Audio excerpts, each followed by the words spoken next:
So it's just a very eye-opening museum. The Museum of Osteology in Oklahoma City is more than bones and skeletons. We like hosting these programs so that kids can learn about the skeletal structure, the form and the function of the skeleton.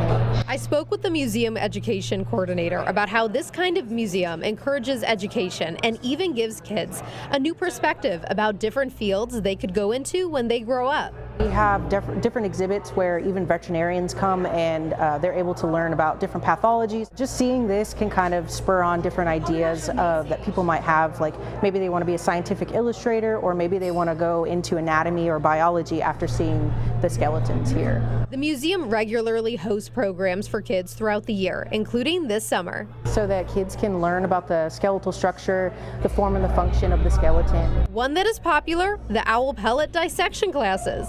We tell them a little bit about the anatomy of an owl, where the pellets come from, and then they get to dig through those pellets and find all sorts of really cool things like bones. Sometimes they find feathers. Even grown-ups can join in on the science. We have forensics night and pathology night for adults if they're interested in that. And more often than not, the museum sees mixed reactions from people participating. Sometimes people are really excited, especially when they start finding bones and the skulls that they can find in there. They're super excited about that.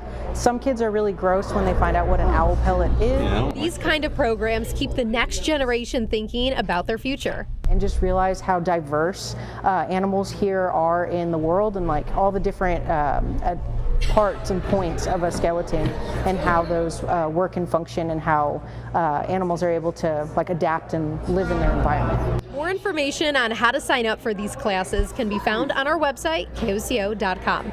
Meteorologist Sabrina Bates, KOCO 5 News.